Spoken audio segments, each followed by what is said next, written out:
Hey guys, today I have a book haul to share with you.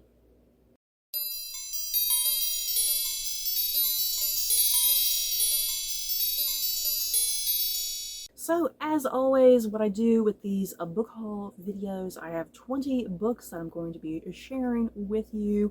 And as always, I've been saying in the last several batches of these book haul videos that I've been doing, a lot of the books that I'm about to show you guys were purchased quite a long time ago. I am just so slow to doing book hauls. Not only am I slow to doing them, I just purchased so many books that I get backed up and I can't ever get myself caught up.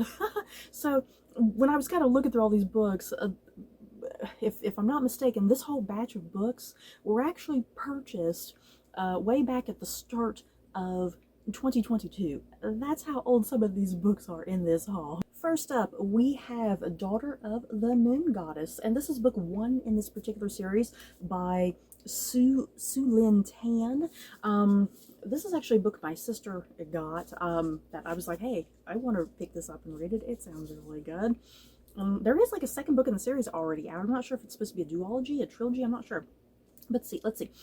Growing up on the moon, Xingyi is accustomed to solitude, unaware that she is being hidden from the feared celestial emperor, who exiled her mother for stealing the elixir of immortality. But when Xingyi's magic flares and her existence is discovered, she is forced to flee her home, leaving her mother behind. Alone, powerless, and afraid, she makes her way to the celestial kingdom, a land of wonder and secrets. Disguising her identity, she seizes an opportunity to train alongside the emperor's son, mastering archery and magic, even as passion flames between her and the prince. To save her mother, Xingyi embarks on a perilous quest, confronting legendary creatures and vicious enemies. However, when treachery looms and forbidden magic threatens the kingdom, she must challenge the ruthless celestial emperor for her dream, striking a dangerous bargain in which she is torn between losing all she loves and plunging the realm into chaos. Yes, this sounds really good. And next up, this is actually a book that I won through a Goodreads giveaway, so thank you very much, Goodreads. And this is The First Wolf Pack, A Dog's Fable by J. Daniel Reed, with this cute little wolf or dog or puppy, whatever, on the cover. And yeah, so, you know, I won this through a giveaway, like I said, and the author, J. Daniel Reed, he actually did, like, write a little thing in here, which was very nice. He put, Stacie, always remember the wolf ways. And he actually spelled my name correctly too. I spell my name with an I-E, not a Y, not an E-Y, an I-E. Yeah, guys. So yeah, that was very nice of him to sit and put that in there. I'm not sure how many of these books were sent out. It might have been only maybe about 25 books that were sent out as a free giveaway. I don't imagine him sitting there doing like 200 of these. Good God, maybe he did. But yeah, well, let's see. It was the age of the lone wolf, a time of isolation and hostility, when the most powerful of all wolves, Arn and Versa, fight a fierce battle to a draw. They lay upon the battlefield near death. I can speak, you guys. These immortal enemies quickly realize that only by helping each other they must live. Once healed, they become the first wolf pack, a hunting machine dominating all lands they choose. Lone wolves, pressed to survive, form alliances in an attempt to destroy the first wolf pack. While their adversaries assemble, Arn and Versa must teach their extraordinary offspring the secrets of pack life, especially the gifted Tria. Forced to grow up quickly when banished for defying authority, Tria battles her own deep flaws while countless foes try to destroy her. Embarking on an epic sojourn, she struggles to overcome her unparalleled power, brutality, and suspicious nature. But can she fulfill the improbable destiny that awaits her and change the course of history? So yeah, this is going to be a book that's like through the point of view of wolves. Yeah, guys, sounds pretty great and really unique and different. Next up, this is another book that belongs to my sister that I was like, hey, that sounds good. I want to read that. And this is called Wicked Fox by Kate Cho. And this is also part of either a duology or a trilogy. I'm not quite sure. Let's see. 18-year-old Gu Myong has a secret. She's a Gumaho, a nine-tailed fox who must consume the life force of men every full moon or die herself. Ever fearful of becoming more of a monster, Mi Young kills only when she has to, and even then, only those guilty of horrific crimes. When Mi Young finds Ji-hoon, a handsome human boy her age, being attacked by a goblin in the woods, she saves him, violating her mother's rules of survival and her own good judgment. But in the midst of the fight, Mi Young loses her fox bead, her Gumaho soul, setting off a chain of events that ensnares both Ji-hoon and Mi Young in a deadly generations-old feud, and forces Mi Young to choose between her immortal life and Ji-hoon's. Ooh, yes, it sounds really cool, you guys. And yeah, it says it's inspired by K-dramas and Korean folklore. No wonder my sister picked this up. She loves Korean culture, yeah, guys. But yeah, this looks really cute. I definitely want to give it a shot in the future. Next up, another book that belongs to my sister, but I was like, hey, I want to read this too. And this is actually book 2 in this particular series, because I did haul the first book in this series somewhere a long time ago. And yeah, this is Tiger Honor by I can't read, by Yoon-ha Lee. And this is part of like the Rick Riordan Presents series. I love what Rick Riordan is doing, that he's allowing, you know, other authors to tell stories of their own cultures, you know, rather than he himself doing that, which he's probably not familiar with, you know. So yeah, I love that he's been doing that and kind of giving a platform for other authors to kind of tell their own cultures' unique stories and histories and whatnot. Like I said, this is book 2 in this series. I don't want to sit and kind of read the synopsis and spoil something. But yeah, what I do recall about this series is that it does have a lot to do with like Korean folklore and Korean mythology and whatnot. Once again, you can see where my sister's tastes travel. Okay, so let's get into more of my books here, you guys. And this is The Queen's Men by Oliver Clements. And I believe this is book 2 in this series. Surely it's not book 3. I believe this is book 2 in this series, you guys. And let's see. As Queen Elizabeth I travels through Waltham Forest at night, her carriage is ambushed by masked gunmen and left riddled with holes. Miraculously, she survives, but her principal private secretary, Francis Walsingham, is tasked with finding the gunmen, who have vanished from the face of the earth. More crucially, he must learn how they knew the Queen's route that night, suggesting there might be a spy in the royal household.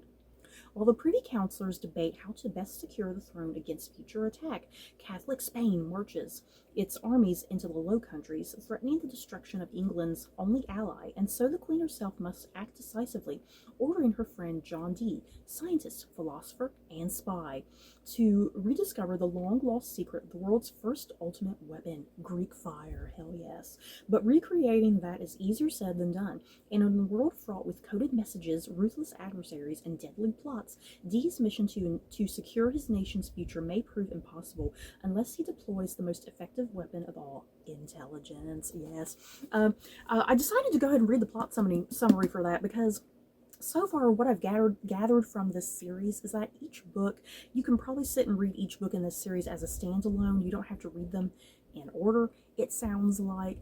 So yeah, nothing about the synopsis of this spoiled anything about the first book, which is a good thing, I guess. I love series like this that are almost kind of more anthology like, you know. And yeah, what's appealing to me about this series is it takes place during the Elizabethan era, and yeah, pretty much kind of following like the early days of like British intelligence, if you will, which is so cool.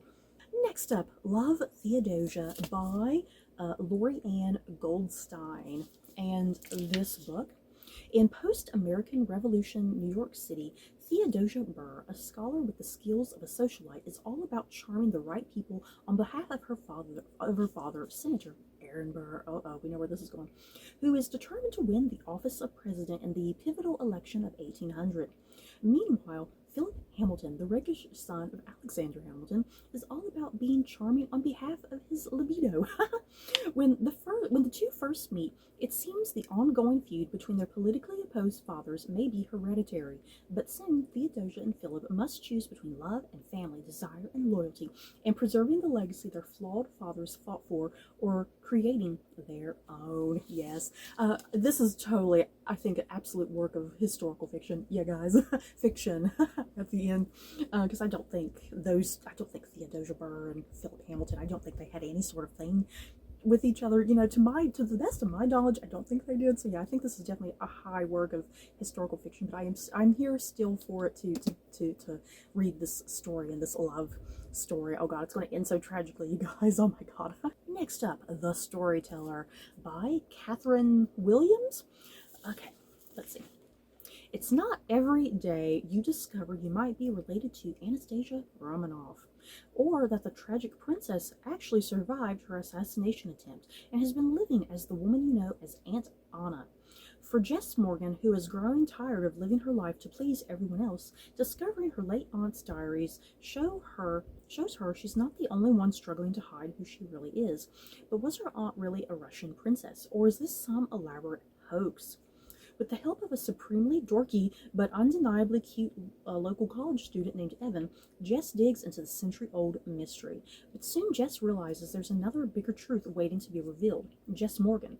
Because if she's learned anything from Aunt Anna, it's that only you can write your own story. Ooh, you know, I have a feeling that her aunt is not really going to be the Grand Duchess Anastasia Romanov. I have a feeling that's going to be the big twist of this book. I haven't read it yet, but I think that's going to be the big twist. Her aunt is not really a Russian princess. Because as we know historically, the real Anastasia Romanov, she was killed with her whole family quite brutally and tragically. So I don't know. I don't know if this book is really going to kind of play into the what if scenario, or yeah, there's going to be a big twist. And yeah, her aunt is not really the Grand Duchess Anastasia. I guess we'll see. Next up, Antoinette's Sister by Diana Giovinazzo. Wow, I'm gonna have to look up that pronunciation whenever I get around to this book. And did I win this through a giveaway, you guys? I can't remember. I think, if I'm not mistaken, I think I also won this book through a Goodreads giveaway. I think I did. I don't really remember like picking it up and actually purchasing it. I think I did win this through a giveaway. I think. Okay, let's see. Austria, 1767. Maria Carolina Charlotte, 10th daughter and one of 16 children of Empress Maria Theresa of Austria, knows her position as a Habsburg Archduchess will inevitably force her to leave her home, her family, and her cherished sister Antoinette, whose companionship she values over all else. But not yet. The Habsburg family is celebrating a great triumph. Charlotte's older sister, Josepha, has been promised to King Ferdinand IV of Naples and will soon take her place as queen. Before she can journey to her new home, however, tragedy strikes. After visiting the family crypt, Josepha contracts smallpox and dies. Shocked, Charlotte is forced to face an unthinkable new reality. She must now marry Ferdinand in her sister's stead. Bereft and alone, Charlotte finds that her life in Naples is more complicated than she could ever have imagined. Ferdinand is weak and feckless, and a disastrous wedding night plunges her into despair. Her husband's regent, Tenucci, a controlling and power-hungry man, has pushed the country to the brink of ruin. Overwhelmed, she asks her brother, Leopold, and now the Holy Roman Emperor, to send help, which he does in the form of John Acton, a handsome military man 20 years Charlotte's senior, who is tasked with overseeing the navy. Now, Charlotte must gather the strength to do what her mother did before her, take control of a country. In a time of political uprisings and royal executions, and with the increasingly desperate crisis her favorite sister, Queen Marie Antoinette, is facing in France, how is a young monarch to keep hold of everything and everyone she loves? Find out in this sweeping, luxurious tale of family, court intrigue, and power. Ooh, yes. And next up, Beautiful Little Fools by Gillian Cantor. And this is like a retelling of The Great Gatsby, if I'm remembering correctly, yeah, guys. Okay, let's see. Where's the plot? Oh, there it is. Okay, I was looking back here, but it's not on the back for once. It's in this little flap. Okay. On a sultry August day in 1922, Jay Gatsby is shot dead in his West Egg swimming pool. Okay, if you've not read The Great Gatsby, that's a straight-up spoiler right there. Sorry. To the police, it appears to be an open and shut case of murder-suicide when the body of George Wilson, a local mechanic, is found in the woods nearby. Then a diamond hairpin is discovered in the bushes by the pool, and 3 women fall under suspicion. Each holds a key that can unlock the truth to the mysterious life and death of this enigmatic millionaire. Daisy Buchanan once thought she might marry Gatsby before her family was torn apart by an unspeakable tragedy that sent her into the arms of the philandering Tom Buchanan. Jordan Baker, Daisy's best friend, guards a secret that derailed her promising golf career and threatens to ruin her friendship with Daisy as well. Catherine McCoy, a suffragette, fights for women's freedom and independence, and especially for her sister Myrtle Wilson, who's trapped in a terrible marriage. Their stories unfold in the years leading up to that fateful summer of 1922, when all three of their lives are on the brink of unraveling. Each woman is pulled deeper into Jay Gatsby's romantic obsession, with devastating consequences for them all. Ooh, so yeah, this is like a sort of like a retelling of The Great Gatsby, but also kind of like heavily focused on the aftermath of that really shocking ending to The Great Gatsby, it looks like. Next up, The Good Wife of Bath by Karen Brooks. Okay, England, 1364. When married off at age 12 to an elderly farmer, brazen, red-headed Eleanor quickly realizes it won't matter what she says or does. God is not on her side, or any poor woman's for that matter. But then again, Eleanor was born under the joint signs of Venus and Mars, making her both a lover and a fighter. Aided by a head for business and a surprisingly kind husband, Eleanor manages to turn her first marriage into a success, and she rises through society from a cast-off farm girl to a woman of fortune who becomes a trusted friend of the social climbing poet Geoffrey Chaucer. But more marriages follow, some happy, some not, several pilgrimages, numerous lovers, murder, mayhem, and many turns of fortune's wheel, as Eleanor pursues the one thing that all women want, control over their own lives. And yeah, this is kind of supposed to be, I think, a mild retelling of a sort of Geoffrey Chaucer's, like, The Wife of Bath? Is that what that's called? I think it's called The Wife of Bath. I have read bits and pieces of Chaucer in the past, and every time I did, I absolutely love them. I feel like maybe I should reread The Wife of Bath. Maybe I should reread that, because it's not very lengthy. I feel like I should maybe reread that really quickly before heading into this book whenever I get around to it, just to refresh my memory.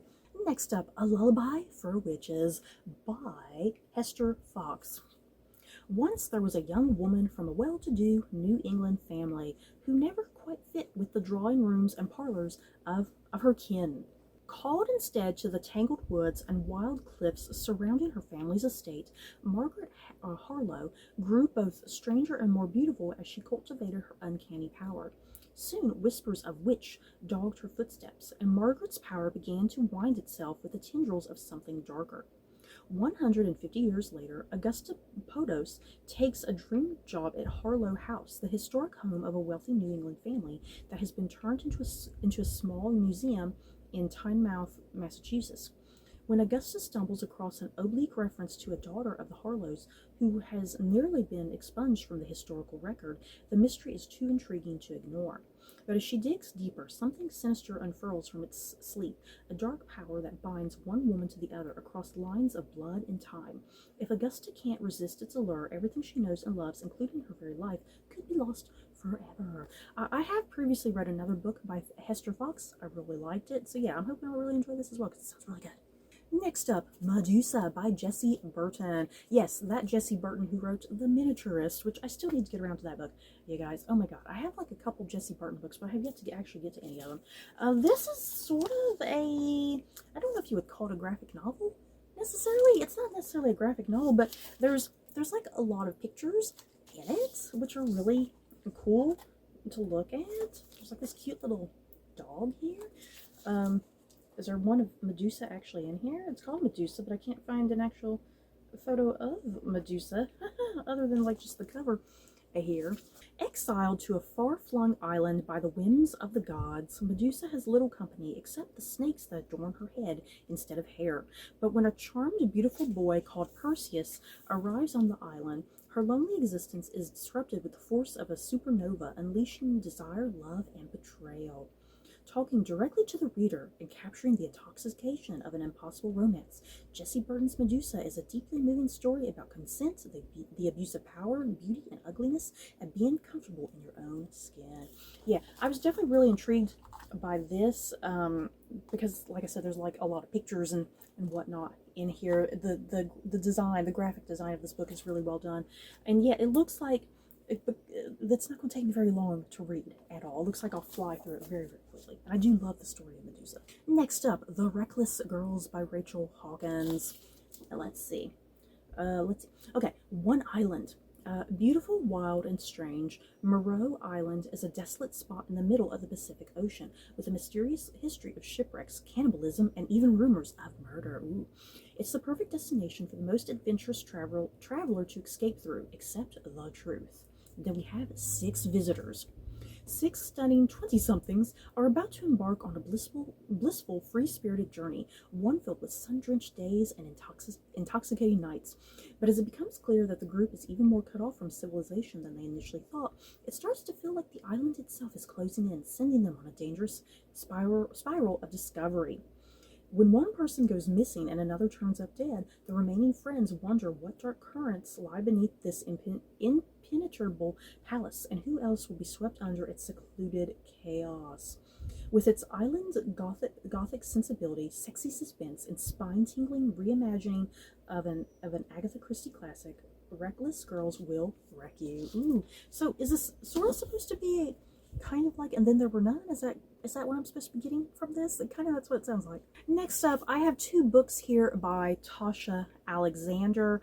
I believe this book is book 2 in the series, and this is book 3. I've been slowly trying to collect all these books in the series because I would love to kind of just binge my way through them. And yeah, these books are part of the Lady Emily mystery series. They're historical fiction. Yeah, following a lady named Lady Emily who's going around various different places and figuring out murder mysteries and whatnot. Sounds really cool. And yeah, a lot of these books, from what I've kind of gathered from reading the plot synopsises, once again, I don't think you have to even sit and read these books in order. So I'm just going to sit here and read the plot synopsises for both of these. So starting here with book 2, like I said, I believe this is book 2, A Poisoned Season. London's social season is in full swing, and Victorian aristocracy can't stop whispering about a certain gentleman who claims to be the direct descendant of Louis XVI and Marie Antoinette. But he's not the only topic of wagging tongues. Drawing rooms, boudoirs, and ballrooms are abuzz with the latest news of an audacious cat burglar who has been systematically stealing valuable items that once belonged to the ill-fated queen. Light gossip turns serious when the owner of one of the pilfered treasures is found murdered, and the mysterious thief develops a twisted obsession with Lady Emily Ashton. It will take all of Emily's wit and perseverance to unmask her stalker and ferret out the murderer, while faced with a brewing scandal that threatens both her reputation and her romance with her late husband's best friend, the dashing Colin Hargreaves. So then, yeah, the third book in the series, at her best friend Ivy's behest, Lady Emily Ashton reluctantly agrees to attend a party at the sprawling English country estate of a man she finds odious. But the despised Lord Fortescue is not to be her greatest problem. Christina von Long, an Austrian countess once linked romantically with Emily's fiancé, the debonair Colin Hargreaves, is a guest also, and a tedious evening turns deadly when their host is found murdered, dear God, and his protégé, Robert Brandon, Ivy's husband, is arrested for the crime. Determined to right a terrible wrong, Emily embarks on a quest that will lead her from London's glittering ballrooms to Vienna's sordid back streets and into a game of wits with a notorious anarchist, but putting Colin in deadly peril may be the price for exonerating Robert, forcing the intrepid Emily to bargain with her nemesis, the Countess von Long, for the life of her fiancé. Ooh, yeah. So yeah, both these books, like I said, you can definitely just sit and read these in any particular order. It doesn't really matter. They don't really tie in.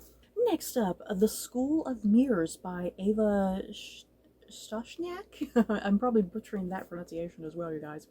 Let's see. During the reign of Louis XV, impoverished but lovely teenage girls from all over France are sent to a discreet villa in the town of Versailles, where they will be trained as courtesans. When the time is right, each girl is smuggled into the Palace of Versailles with its legendary Hall of Mirrors to meet a mysterious but splendidly dressed man. The students at this school of mirrors rarely ask questions, and when their patron tires of them, they are married off or allowed to retire to one of the more luxurious nunneries. Beautiful and canny Veronica quickly becomes a favorite, but when she discovers her lover's true identity, she is whisked away to give birth to a daughter in secret. There is no return to the School of Mirrors. Veronica's daughter, Marie-Louise, has never known her mother, let alone her father. Capable and intelligent, she discovers a passion for healing and science and becomes a midwife, one of the few reputable careers for women like her. Eventually, Veronica comes back into her daughter's life, bringing with her the secret of Marie Louise's birth. But the new king, Louis XVI, is teetering on his throne. It's a volatile time in France, and those with connections to her side must mind their step very carefully. Okay, let me guess. I'm going to guess the plot right now, you guys. The mysterious father of Veronica's daughter is either King Louis XV or King Louis XVI. It's one of them. Next up, I have perhaps the world's cutest looking book cover here, and this is The Cat Who Saved Books by Susuke Natsukawa. And yeah, you have the cute little kitty cat here, and then it keeps going, and there's books, and then the kitty cat's rear end. It's adorable. I love it. Oh my god. I'm a sucker for anything with cats on it, you guys. Okay. Awkward high school student Rintaro Natsuki is about to close the secondhand bookshop he inherited from his beloved grandfather. For this bookworm by blood, shutting down Natsuki Books is no easy task. It's been his sanctuary and hideout from the demands of school and the world at large. However, before the bookshop's doors are shut for good, a talking cat appears with an unusual request. I'm already here. Talking cats? Yes. The feline requests the teenager's help in saving books from abusive and negligent owners, and it won't take no for an answer. Their mission sends this odd couple on an amazing journey to set books free. Through their travels to strange dimensions, the cat and Rintaro meet a businessman who leaves his books to perish on a bookshelf, a scholar who cuts pages into snippets to encourage speed reading, and a publishing drone who cares only about bestsellers. Their adventures culminate in one final fantastic challenge. The last labyrinth leads Rintaro down a realm where a certain soul hangs in the balance. Oh my god, yes. A talking cat and a guy going on journeys to save books. Oh my god, this is like every book lover's dream right here, you guys. Next up, I have a Star Wars book here, you guys. I like reading Star Wars, and this is Queen's Hope by E.K. Johnson, and this is actually book 3 in this, I guess it's called like the Padme trilogy, following the character of like Queen Amidala / Padme. Yeah, I like this cover design and then the back of it. I love the character of Padme, played by Natalie Portman in the movies. I love her character. So yeah, I like that there's kind of this little set of trilogy books that kind of go into little snippets of extra stuff we didn't get to see in the movies and whatnot. So yeah, this one, Padme Amidala is a former queen, a current senator, and a new wife. But her marriage to Anakin Skywalker, Darth Vader, you guys, must remain a secret, since Jedi are not allowed to marry. And unfortunately for the newlyweds, they are rarely together, with Anakin on the front lines of the Clone Wars, and Padme fighting her own battle for peace in the Galactic Senate. Former handmaiden Sabe has returned to Tatooine to once again try to free the people enslaved there, but Padme summons her to Coruscant with an urgent request. Padme has to leave on a mission of utmost importance, and no one can know she is gone. Sabe is the only one who can convincingly take her place in the Senate for a long period of time. Sabe agrees, and her decision sets both women on a course that will force them to examine who they are not, and who they cannot be, and will forever change their futures. Ooh, yes, this sounds really cool. I like this. All of the books have sounded really good. Yeah, this third one especially sounds really good. Next up, The Wolf's Den by Elodie Harper, and this is book 1 in this particular series. Amara was once the beloved daughter of a Greek doctor until her father's death plunged her mother into destitution. Now Amara is a slave and prostitute in Pompeii's notorious Wolf Den brothel, owned by a cruel and ruthless man. Intelligent and resourceful, she is forced to hide her true self. But her spirit is far from broken. Buoyed by the sisterhood she forges with the brothel's other women, Amara finds solace in the laughter and hopes they all share. For the streets of the city are alive with opportunity. Here, even the lowest born slave can dream of a new beginning. But everything in Pompeii has a price. How much will Amara's freedom cost her? The Wolf Den is the first in a trilogy of novels about the lives of women in ancient Pompeii. Okay, let me guess. By the time we get to the third book in this series, Pompeii is going to blow and everyone's going to die. Oh dear God. And the last book that I have here, you guys, is The Diamond Eye by Kate Quinn. I do love me some Kate Quinn. Okay. Rye and bookish history student Mila Mila, I'm not going to try to pronounce her last name, organizes her life around her library job and her young son, but Hitler's invasion of Russia sends her on a different path. Given a rifle and sent to join the fight, Mila must transform herself from studious girl to deadly sniper. Kate Quinn seems to have a thing for snipers in her books, because so far a lot of them have had snipers in, like female snipers. A lethal hunter of Nazis known as Lady Death. That's the name she's going to take on. When news of her 300th kill makes her a national heroine, Mila is torn from the battlefields of the Eastern Front and sent to America on a goodwill tour. Still reeling from war wounds and devastated by loss, Mila finds herself isolated and lonely in the glittering world of Washington, D.C., until an unexpected friendship with First Lady Eleanor Roosevelt and an even more unexpected connection with a silent fellow sniper offer the possibility of happiness. But when an old enemy from Mila's past joins forces with a deadly new foe lurking in the shadows, Lady Death finds herself battling her own demons and enemy bullets in the deadliest duel of her life. Ooh, yes. So you guys, that is it for this book haul. In the comments below, have you guys read any of these books? Do you plan on reading any of these books? Which of these books should I get to sooner rather than later that you're dying for me to read and review? Because yeah, there's definitely several down here that's like, oh my god, I'm so anxious to get to that, especially that cat one, the talking cat. You guys, I need to get to that soon. So you guys, that is it for this video. Don't forget to like, comment, and subscribe, and if you like this video, you may like these other videos. Bye guys.